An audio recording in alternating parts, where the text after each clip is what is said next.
Bismillahirrahmanirrahim. Assalamualaikum warahmatullahi wabarakatuh. Kaifa halukum jami'an? Apa khabar semua? Saya Dr. Firuz Akhtar Lubis, pensyarah untuk Bengkel Kaedah Pendidikan PPPY 1282 untuk pusat kita lah. Okey. Pusat Pengajaran Tawarikh Islam tahun 2020. Jadi sebelum ni kita ada banyak kekangan, tak dapat nak buat kelas kan, sebab yelah nak susun jadual susah, kemudian saya pun pergi Korea, kemudian PKP sampailah hari ini. Tapi don't worry, kita akan teruskan bengkel KP kita menerusi talian lah, atas talian. Jadi saya bercadang untuk melakukan sesi bengkel kita menerusi UKM Folio seperti mana yang antum semua buat sekarang. Jadi saya akan memberi perkongsian seperti ini melalui video. Antum tonton dan kemudian sila buat tugasan yang saya akan berikan. Okey, saya dapat beberapa persoalan mengenai kaedah pengiraan markah untuk kaedah pendidikan ni.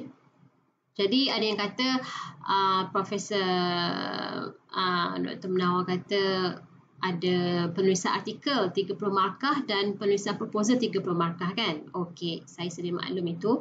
Tapi saya telah bertanya Dr. Munawar sendiri dan nampak gayanya terpulang pada saya bagaimana saya nak beri markah asalkan ia ada kaitan dengan kaedah pendidikan. Jadi untuk kelas saya bercadang untuk mengadakan dua cara untuk pemarkahan. Yang pertama adalah tugasan UKM Folio, bukan penulisan artikel. Okey, tugasan UKM Folio ini saya akan berilah dan antum semua kena alert dan buat. Dia senang je, tak buat ada markah, itu je kan. Dan yang kedua adalah penulisan proposal itu sendirilah. Okey. Jadi setakat ni pembagian markah tu adalah 30-30, tapi nanti saya tengok macam mana. Apa-apa pun jumlahnya adalah 60 daripada saya saja. Okey. Okey, kita mulakan sekarang guys. Be prepared. Sila dengar dengan penuh teliti. Jika ada apa-apa persoalan boleh tanya pada saya melalui message ke ataupun UKM Folio ni, boleh letak je soalan, saya akan jawab insya-Allah. Dan harapnya awak semua enjoy belajar. Okey? InsyaAllah. Okey, untuk kaedah pendidikan ni, prasiswazah, saya sedia maklum bahawa awak semua ni tahun 1. Baru saja melepasi zaman persekolahan, tingkatan 6 ataupun zaman diploma dan sebagainya. Tetapi ketika awak masuk ke peringkat universiti, lagi-lagi awak mengambil sarjana muda, awak kena belajar bagaimana buat pendidikan. Dan pendidikan ini sangat-sangat berbeza dengan assignment ataupun kerja yang awak lakukan selama ini.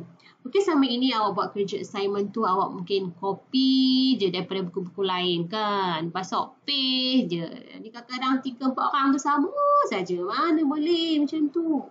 Okey? Tidak boleh. Pendidikan ni, awak kena sumbangkan satu sisi baru kepada dunia ilmu. Awak boleh kaji benda yang sama berjuta-juta kali. Contohnya awak nak kaji surah Al-Fatihah. Ramai gila orang kaji surah Al-Fatihah. Tetapi dari aspek apa? Dia kena something yang new. It has to be your own idea. Okey, itu sedikit mencabar untuk pelajar-pelajar yang baru nak bermula seperti antum semua ni. Tahun 1 dia macam mula je kerjanya. Saya faham tapi it's okay. Kita sama-sama belajar, okey? Jadi pada minggu ke-7 ni, kita ada 8 minggu kan? Kita start dengan minggu ke-7 sampai minggu ke-14. Jadi minggu ke-7 ni saya akan mulakanlah sesi guide. Saya nak tolong awak lah sebab awak ada kuliah juga kaedah pendidikan ni. Sebenarnya saya ni hands on saja. Saya nak tengok awak punya aplikasi lah, aplikasi ilmu. Tapi dengan online ni beginilah caranya ya. Okey. Mari kita tengok apa benda yang saya akan kongsikan dengan antum pada hari ini. Okey. Perbincangan minggu ke-7. Okey. Saya akan beritahu apakah perbezaan antara tajuk dan topik. Yang kedua adalah pembahagian kumpulan. Yang ketiga, penggunaan laman web PTSL. Yang keempat, penggunaan enjin pencarian akademik. Yang kelima, pencarian kelompongan kajian. Dan yang terakhir, pembinaan jadual tugasan berkumpulan. Okey, mari kita tengok.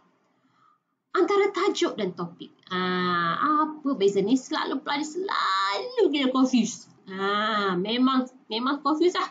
Jadi saya nak terangkan pada sini. Tajuk ni adalah nama sesebuah hasil kerja. Okey, tajuk buku contohnya, tajuk filem, tajuk movie, tajuk macam-macam ada tajuk. Kan? Contohnya tajuk buku Di Bawah Lindungan Kaabah contohnya, ataupun movie nama apa? Nama KL Menjerit. Tajuk macam kita ada nama manusia, macam kita bagi nama manusia semua, kita ada tajuk, kita ada nama. Tapi tajuk ni selalu mengambil masa yang lama untuk dicipta kerana kita nak pilih benda yang sangat-sangat mantap dan benda-benda yang clear, catchy.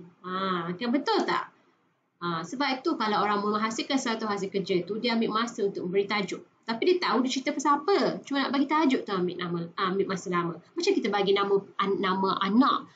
Kita kumpul-kumpul dulu nama-nama yang bersesuaian. Nanti last kan baru kita pilih yang mana satu yang paling best. Macam itulah tajuk.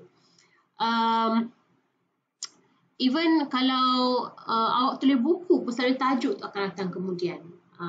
Jadi tajuk tu awak kena fikir nanti. Tapi yang sebenarnya paling penting sekarang adalah topik. Untuk benda yang nak mula-mula ni. Topik tu adalah subjek bagi sebuah kerja. Okey? Macam tema lah. Topik tu macam tema lah sikit. Kan? Contohnya cerita apa lah? Tak ada benda yang keluar di fikiranku. Contohnya cerita drama tu. Contoh drama, kita tengok drama Budak Tebing. Tajuk drama taklah Budak Tebing. Topik dia masalah remaja. Subjek lah masalah remaja. Macam tu contohnya. Faham tak? Jadi untuk awak ni, tajuk mungkin mengambil masa yang lama untuk awak cari. Tapi topik awak kena ada. Contohnya awak nak buat pasal subjek yang berminat lah awak nak kaji kan. Adalah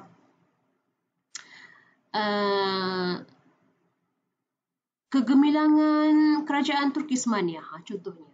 Itu subjek awak, kegemilangan. Tapi nak buat tajuk apa? Nantilah fikir. Kena tengok dulu, dah ada subjek, barulah awak kena cari, baca untuk menghasilkan tajuk ni nanti. Okey? Ataupun kalau orang bahasa, topik dia, subjek dia, dia pilih novel, dia pilih karya 1001 Malam. Itu subjek dia nak kaji pasal tu. Ataupun nak kaji kelebihan 1001 Malam, contohnya. Nanti dia fikirlah nak kaji macam mana. Subjek itu kena ada. Kalau itu pun tak ada, memang payah nak buat. Okey. Mari kita tengok yang seterusnya adalah pembahagian kumpulan kaedah pendidikan. Okey. Kaedah pendidikan ni adalah benda yang basic lah awak nak belajar dah mula sebab awak memang pertama kali nak buat pendidikan penyelidikan bukan kerja assignment biasa-biasa. You have to contribute something new. Okey. Jadi, sebenarnya pendidikan tu, bila awak belajar ni, itu ke arah untuk awak menghasilkan latihan ilmiah nantilah ketika tahun 3. Jadi, awak kena belajar basic dah sekarang. Supaya nanti, bila awak buat latihan ilmiah nanti, tidak ada masalah. Okey. Walaupun benda kaedah pendidikan ni sebenarnya adalah umum, tapi memandangkan kita ni adalah satu pusat pengajar Arab Mentadabur Islam, saya terus fokuskan kepada kita punya bidang lah, bahasa atau sejarah. Okey, saya juga sedia maklum yang antum semua tak ada lagi pembahagian tu kan. Tak tahu lagi nak masuk bahasa ke, nak masuk sejarah ke, tak tahu lagi. Tapi tidak mengapa. Nantilah takdir awak nanti tengoklah awak masuk yang mana satu. Tapi sekarang ni awak buatlah ikut apa yang awak minat. Okey, jadi sekarang saya nak awak, berapa orang awak ni semua, berapa puluh saya pun tak pasti. Ingat, awak boleh bahagikan kepada kumpulan. Paling sedikit 4 orang. Paling ramai 6 orang. Okey, paling sedikit 4 orang, paling ramai 6 orang. Jadi saya nak awak putuskan dalam kumpulan awak tu, awak nak buat benda yang bahasa ke nak buat benda yang sejarah. Okey? Jangan pula ada bergaduh-bergaduh. Aku nak bahasa, aku nak sejarah, pergi pula gaduh satu kumpulan. Kalau nak gaduh, pergi pecah je, masuk kumpulan-kumpulan yang sepatutnya. Okey, so saya nak bahagikan kepada 4 orang ataupun 6 orang satu kumpulan dan fikir awak nak bahasa atau sejarah. Okey, kalau bahasa tu pun yelah, bahasa tu sejarah lah, faham kan? Tapi jangan pula pergi bahasa Korea pula. Tak maulah. Okey. Mari kita tengok seterusnya. Penggunaan laman web PTSL. Okey, kita akan banyak menggunakan laman web PTSL dan saya harap awak semua tahulah macam nak guna. Kan? PTSL tu tahu tak apa? Perpustakaan Tun Sri Lana. Okey. I really hope that you know how to use it. Okey, sekarang ni nak pergi PTSL memang payah sebab memang PKP kan. So, gunalah laman web dia. Okey. Tahu tak cara nak masuk? Kita tengok dulu PTSL. Okey, ni adalah laman web PTSL. Beginilah rupanya. Okey. Nampak tu perpustakaan UKM tutup sehingga 12 Mei. Okey, never mind. Kita ada online. Okey, saya suka awak cuba manfaatkan awak punya kemudahan yang awak ada di UKM ini. Okey, mari kita tengok sebelah kanan yang ada merah-merah ini. Information searching. Okey, kembali pada kita punya slide. PTSL punya website tu kau boleh awak pergilah explore. Tengok satu-satu. Belajar. Sebenarnya banyak kegunaan yang awak boleh buat. Tapi yang benda yang saya nak highlight pada kalian adalah 4 benda. Iaitu gemilang katalog. Yang kedua adalah e-journal portal in campus. Yang ketiga adalah e-rap. Dan yang keempat adalah ujar. Apa benda ini semua? Okey, gemilang katalog ni adalah katalog biasalah. Katalog biasa maksudnya awak masukkan nama pengarang ke, nama tahun ke, nama buku ke untuk cari bahan-bahan yang berada di PTSL. Okey, yang di PTSL saja. Tapi awak kena ingat, untuk nak buat pendidikan ni, ia adalah satu dunia. Bukan sekadar awak tengok buku di dalam PTSL saja. Awak kena tengok buku satu dunia sebenarnya. Macam mana? Saya jawab. Okey, gemilang katalog tu untuk PTSL sahaja. Okey, apa-apa buku yang ada di PTSL, tengok ada, boleh pergi pinjam ataupun baca. Okey, yang kedua adalah e-journal portal in campus. E-journal portal ni adalah jurnal-jurnal lah yang awak boleh akses berdasarkan apa yang UKM telah langgan. Okey, nanti kita akan tunjuk, saya akan buka. E-rap adalah himpunan karya warga UKM.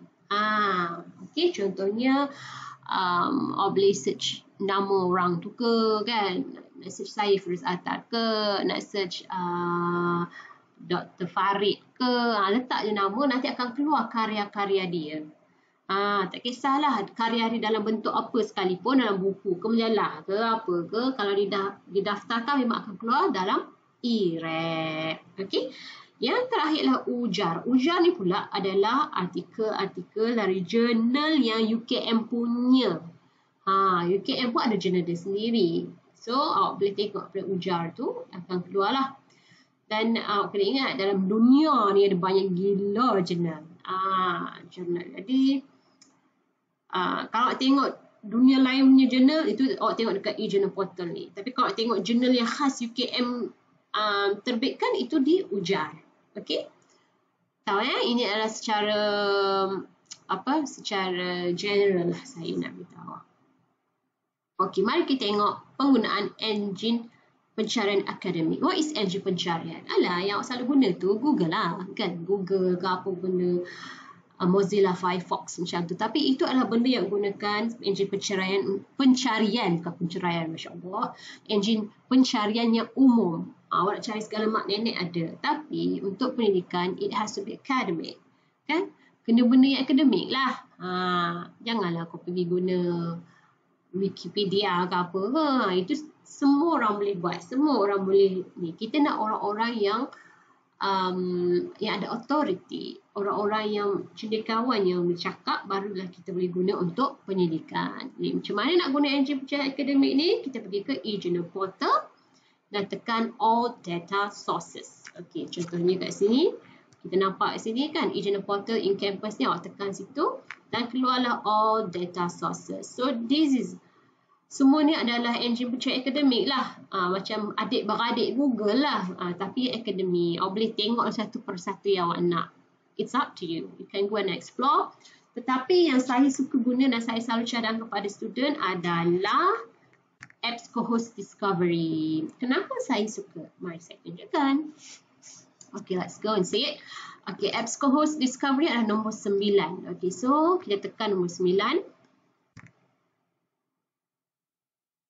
Okay, so this is it. Bila awak tekan, tengok ke atas. So, hello guys, login for full access. Okay, awak pun semua mestilah ada awak punya login PTS awak kan. Tekan tak tahu pula. Okay, ni atas ni saya tekan. So, this is my user ID ni saya punya semua. Saya pun login. Sebab kalau awak ni guess sahaja, kemungkinan artikel yang awak tengok tu dia tak akan pancarkan lah. Kena orang warga UKM baru tunjuk. Sebab UKM langgan untuk kita kan. Okey. Contohnya lah kan. Kita cari keyword. Keyword tu apa dia? Kata kunci. Kata kunci tu apa dia?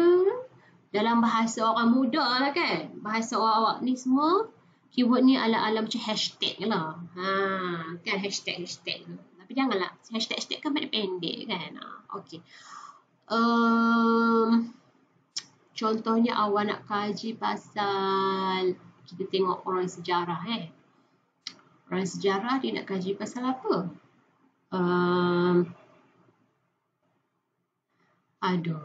Cannot think anything lah. Puasa kan puasa.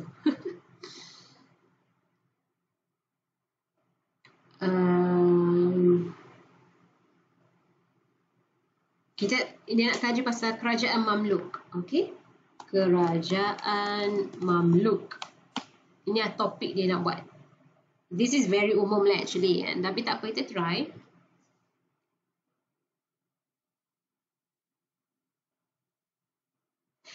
Tada! Okay. Tengok keluar. Inilah segala benda mak nenek yang berkaitan dengan kerajaan Mamluk. Nampak? Saya suka EBSCOhost ni sebab dia keluar macam-macam jenis. Ada book. Ada academic journal macam ni. Ada dissertation, thesis. Ada macam-macam jenis. So, dia dah merangkumi semua. Dia awak tekan je lah. Dan kalau awak dah daftar masuk, so awak boleh tekan saja. Tengok ni Wan Kamal Mujani. Prof Wan Kamal dia memang pakar lah bab Mamluk ni. So, you just click on full text UKM journal.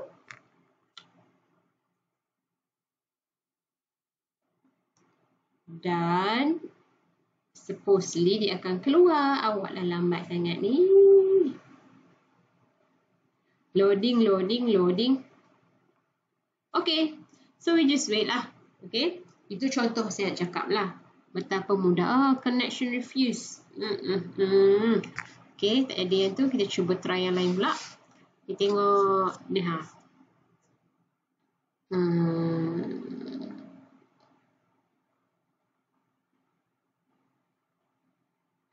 Polisi Pan-Islamism semasa pemerintahan Sultan Abdul Hamid II.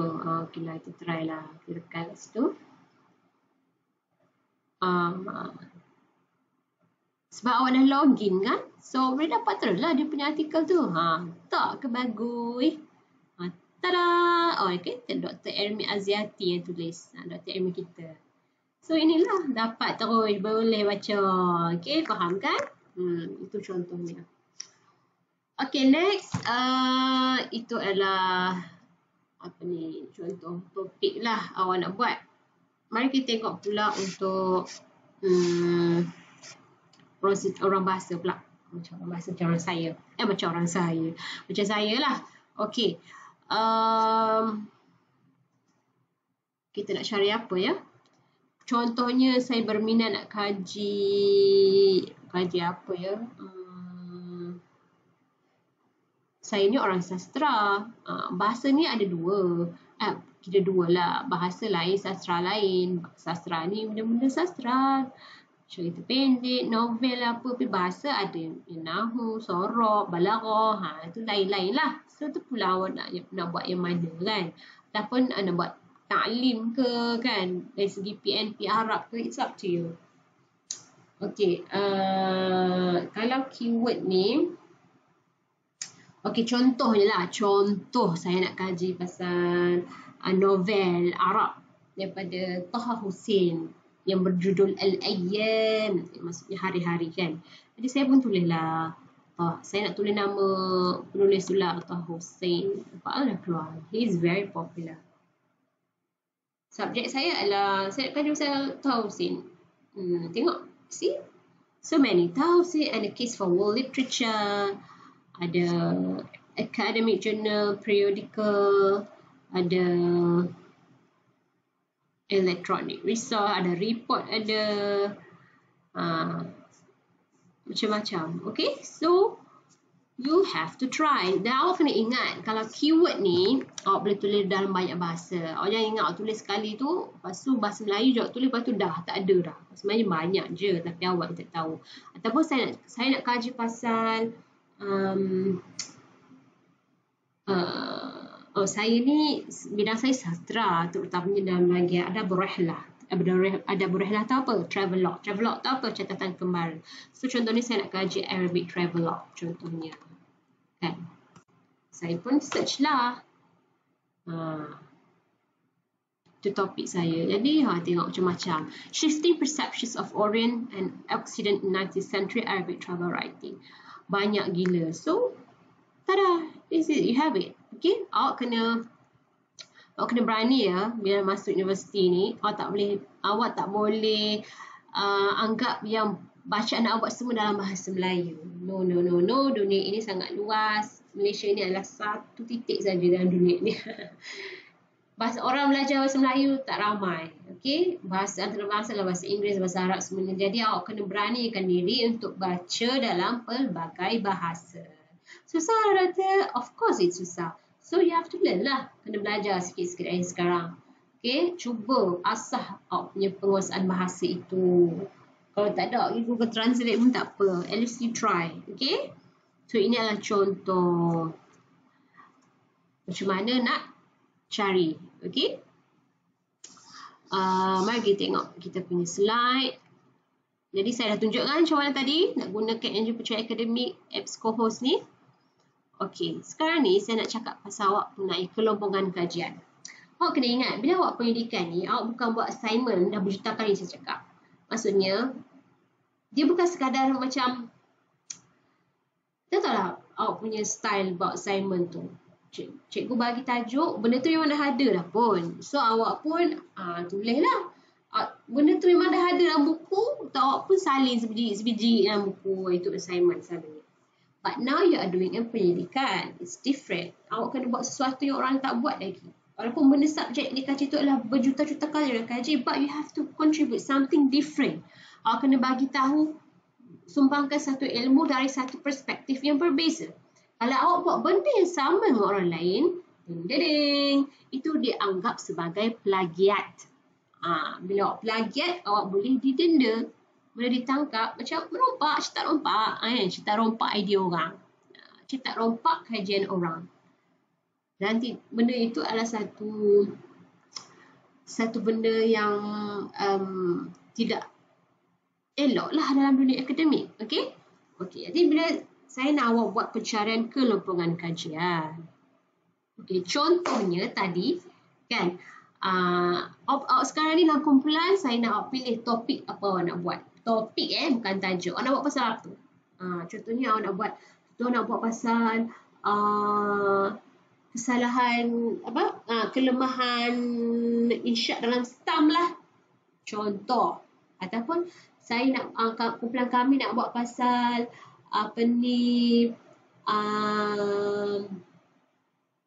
tabligh, orang-orang tabligh.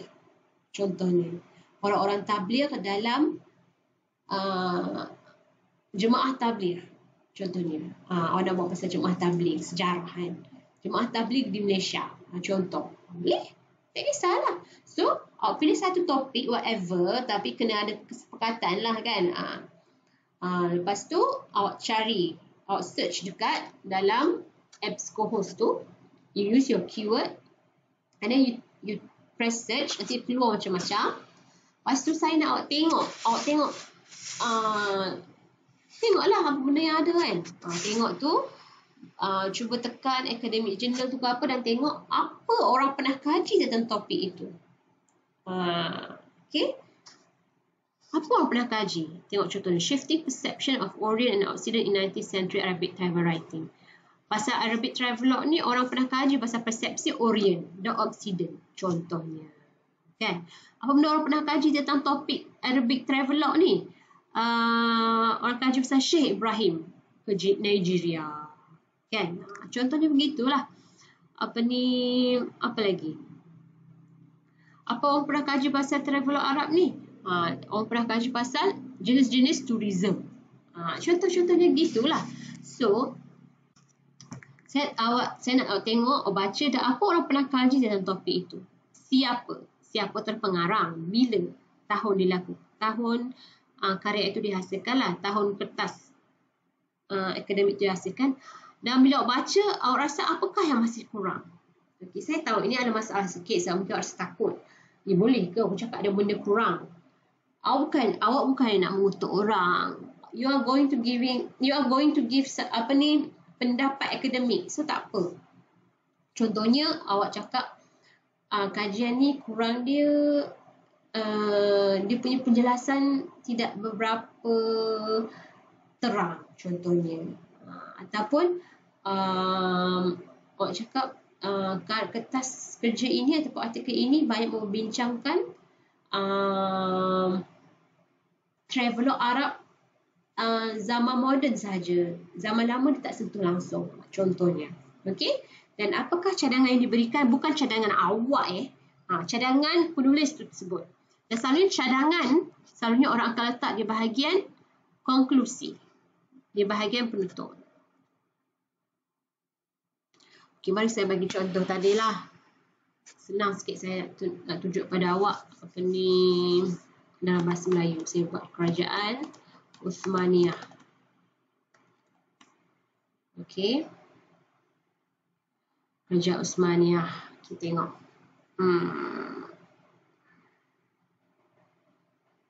Okey, toleransi agama dan keadaan sosial di Bosnia dan Herzegovina era penguasaan Uthmaniyah. Okey, contohnya. Okay, kita tengok PDF full text.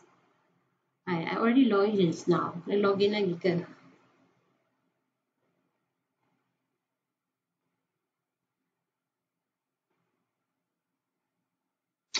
Okey, ini adalah jurnal Al-Tamaddun.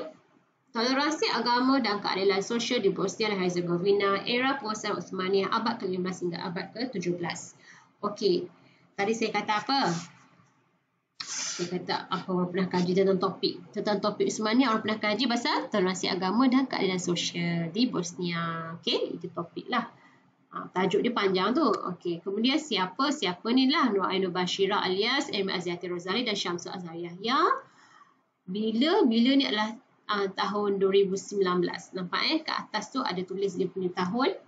Apakah yang masih kurang? Kena baca lah. Baca, bukanlah baca sebiji-sebiji, awak boleh baca laju-laju. Ataupun awak boleh baca dari abstrak ni. Abstrak ni adalah kesimpulan secara umum tentang apa kertas kerja ni cakap. Okey? Kemudian tengok apa cadangan yang diberikan. Selalunya cadangan lah kan. Selalunya cadangan dia akan ada di bahagian penutup, kesimpulan. Okey.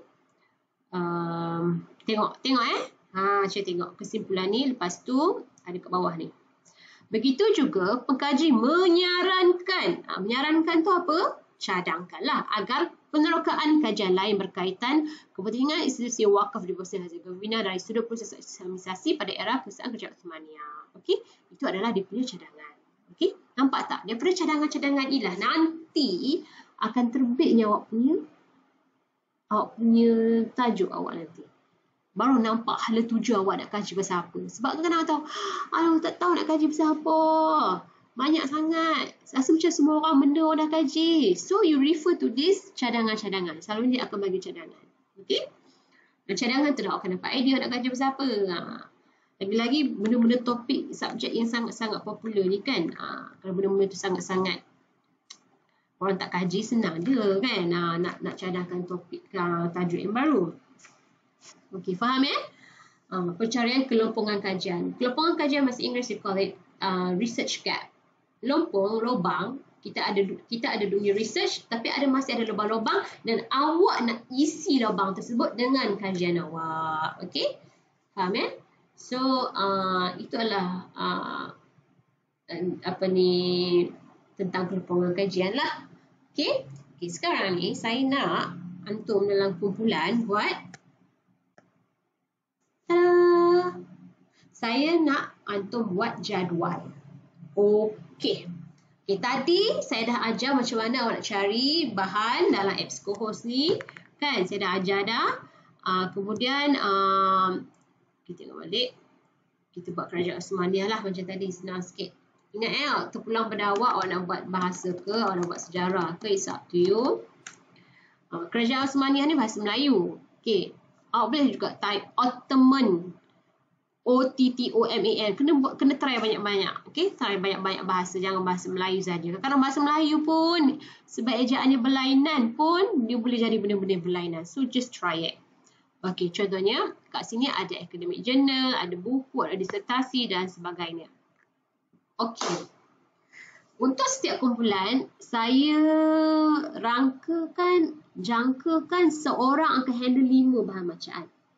So, kalau kumpulan awak ada 4 orang, 4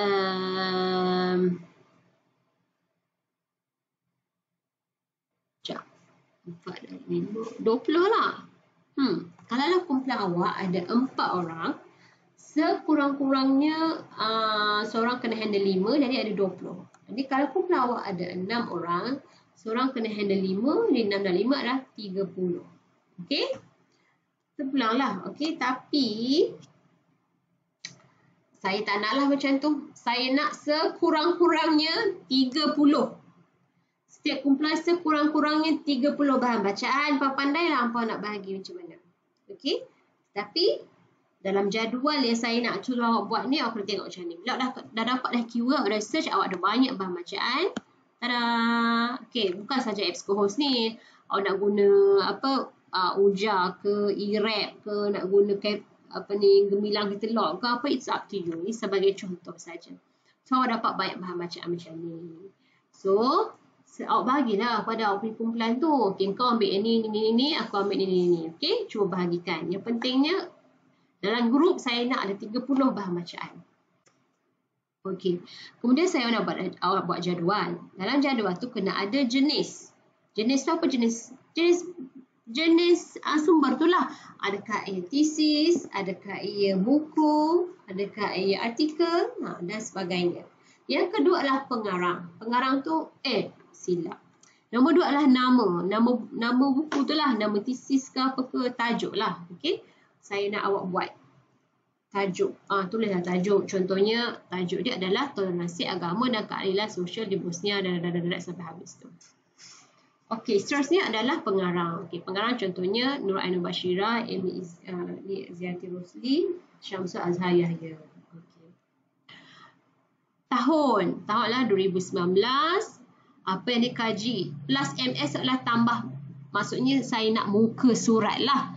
Okay, apa yang dikaji, contohnya dekat tajuk ada ataupun dekat bagi abstrak ni ada kan. Bagi abstrak ni ada tulis apa benda yang dikaji. Dia kata faktor kejayaan Kerajaan Osmaniyah dalam penaklukan Bosnia. Contohnya itu yang dikaji. Okey. Ya, secara kesimpulannya antara faktor kejayaan Kerajaan Osmaniyah dalam penaklukan Bosnia dan penyebaran Islam pada abad ialah disebabkan keterbukaan mereka dari sudut agama dan mendukung konsep keadaan sosial pada semua individu dan masyarakat. So, awak boleh ambil lah ayat ni ataupun awak boleh simpulkan, bubuhkan dalam apa yang dikaji. Okey? Jawab tu lah muka surat. Muka surat berapa ni? Sekejap. So, ni 90, so ini muka surat 89. Jadi, awak tulislah 89 dalam kurungan. Okey? Awak tulis ayat tu, kemudian dalam kurungan awak tulis 89. Dan yang kena adalah kelebihan dan kelemahan. Ini adalah awak punya cadangan. Awak rasa dia lebih sebab apa? Tersusun idea dia. Okey? Ataupun lemah sebab penerangan tidak diberikan dengan jelas ataupun idea-idea ni adalah terabur ataupun Bosnia yang diterangkan itu adalah satu negeri saja sedangkan banyak lagi negeri. Contohnya, ini saya nak dengar pendapat awak. Kelemahan dia apa ataupun kelebihan dia apa. Jangan takut. You can be brave.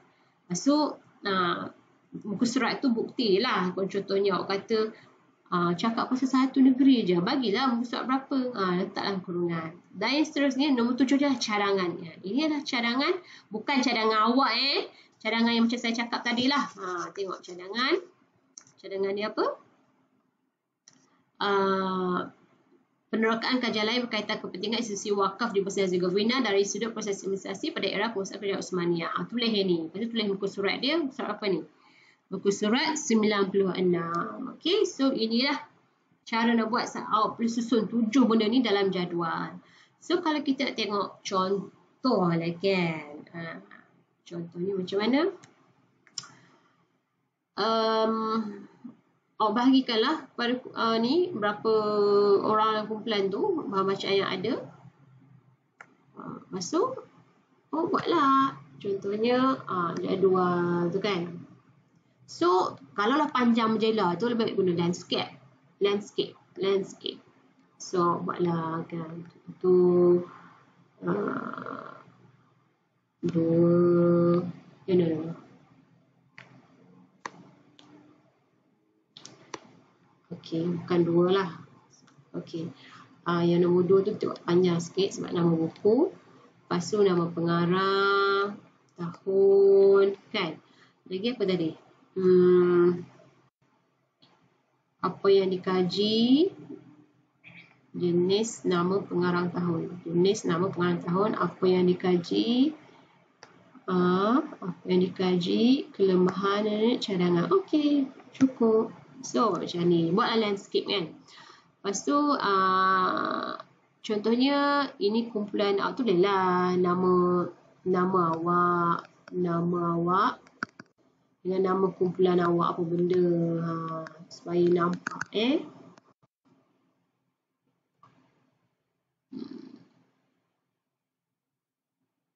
So, sini awak tulislah apa ni jenis. Lepas tu nama buku ke nama apa. Lepas tu pengarang tahun. So, apa yang dikaji kan. Kajian dia apa. Kini macam rumusan sikit.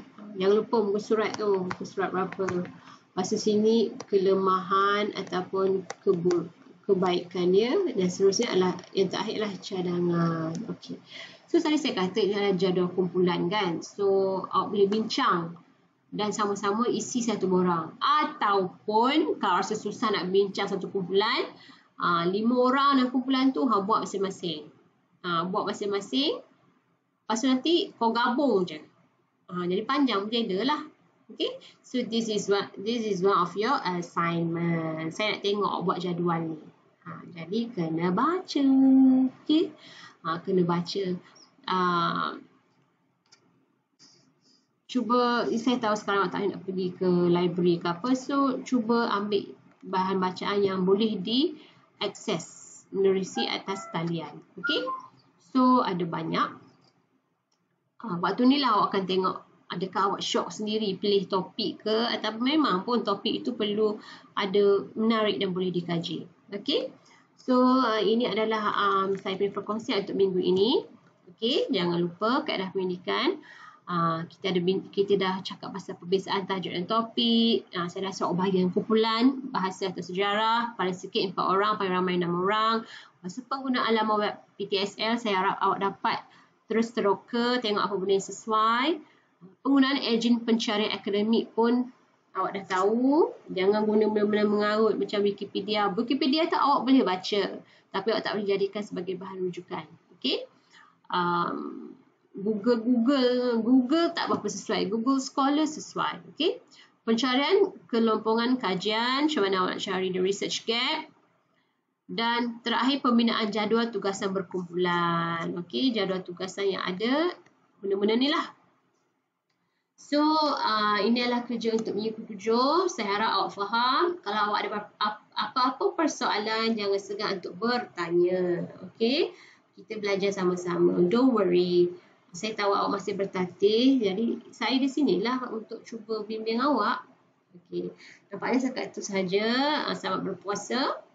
Dan jangan lupa, tugasan-tugasan ini semua ada markah. Tak buat, tak dapat markah. Okey, jumpa lagi pada minggu hadapan insya-Allah. Assalamualaikum warahmatullahi wabarakatuh.